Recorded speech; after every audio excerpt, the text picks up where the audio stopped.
नमस्कार। आज मैं आपको भगवद गीता के 5वें भाग में श्यामाचरण लाहिड़ी महाशय द्वारा रचित गीता के संबंध में मस्तिष्क से संबंधित कुछ बातों के बारे में आपको जानकारी दूंगा। पिछले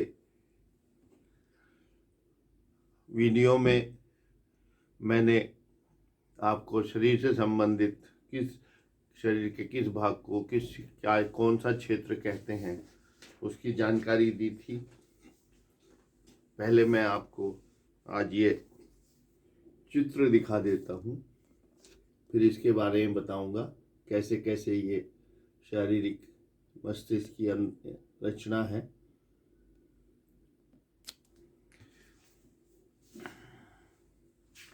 श्यामाचरण लाहिड़ी महाशय द्वारा रचित गीता में जो चित्र के बारे में आपको बताने जा रहा हूं, इस चित्र में मुंड के मध्य मूला से मस्तक ग्रंथि, मुंड के मध्य मतलब ये यहाँ पे जहाँ पे चोटी का स्थान होता है इसको मूला बोलते हैं। मस्तक ग्रंथि, मूला से कूटस्थ और कूटस्थ से मस्तक ग्रंथि तक जो 3 विस्तृत अखंड रेखाएं अंकित की गई हैं वह सुषुम्ना नाड़ी है। मूला से ज्येष्ठा होते हुए कूटस्थ, मूला से वामा होते हुए कूटस्थ और मूला से रोद्री होते हुए कूटस्थ तक विस्तृत जो 3 खंडित रेखाएं अंकित की गई हैं, उन तीनों खंडित रेखाओं के द्वारा यथाक्रम में सतोगुण, रजोगुण और तमोगुण की विशुद्ध 3 धाराएं दिखलाई गई हैं। सहस्त्रार नामक अधोमुख सहस्त्रदल पद्म के सहस्त्रदलों को चित्रित करके दिखलाना यहाँ पर संभव नहीं है। केवल उनके सामने की कर्णिका के केंद्र स्थल में श्री बिंदु और ज्येष्ठा वामा रोद्री से गठित मूल त्रिकोण और पीछे की ओर उसके सहस्त्रदल, उसके पीछे की ओर सहस्त्रदल पद्म के डंठल को दिखाकर सुषुम्ना नाड़ी को कैसे मूला से आकर वृंत के मध्य में होते हुए कर्णिका के मध्यगत त्रिकोण केंद्र श्री बिंदु को भेद कर कूटस्थ बिंदु में पहुंची है, यही दिखाया गया है। त्रिगुण की तीनों विशुद्ध धाराओं के द्वारा मूल त्रिकोण की तीनों भुजाओं पर के सामने की ओर 3 त्रिकोण और पीछे की ओर 3 त्रिकोण, कुल 6 त्रिकोणों की रचना होने से मूल कूटस्थ व्यापी समग्र मुंड षट त्रिकोण क्षेत्र के नाम से जाना जाता है।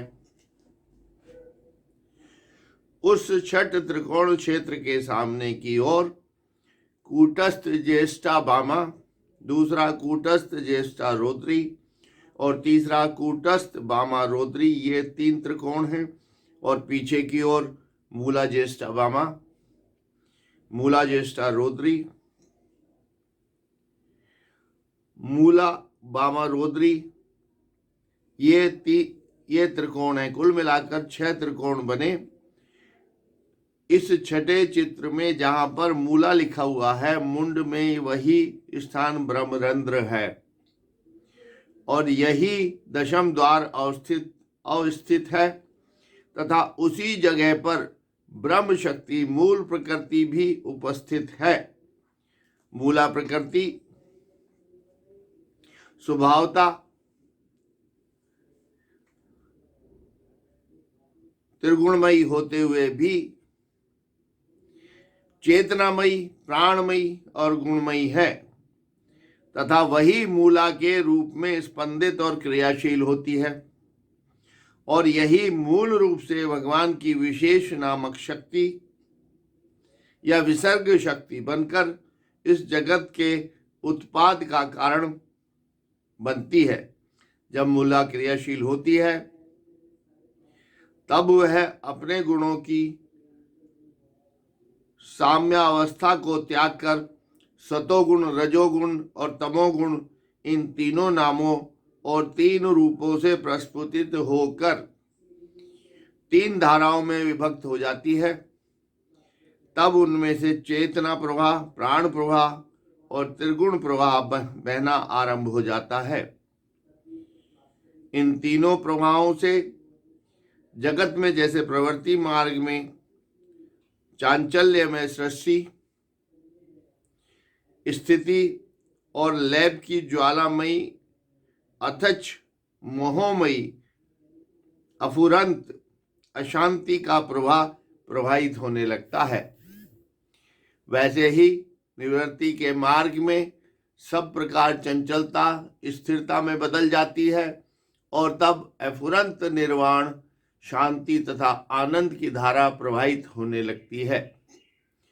अब सहस्त्रार की क्रिया नामक साधन की पारदर्शिता को प्राप्त करने के लिए जैसे 6 चक्रों की साधना में कृति होना पड़ता है, वैसे ही जीवात्मा रूपी अपने सूक्ष्माति सूक्ष्म स्वरूप के ज्ञान के साथ उक्त मूला, श्रेष्ठा, वामा और रौद्री आदि का ज्ञान और उनके क्रियाकलाप और स्वरूप के संबंध आदि का परिचय होना भी आवश्यक है। बिना इसको जाने कोई भी साधना में न तो अग्रसर हो सकता है और न ही कृत्य कार्य ही हो सकता है।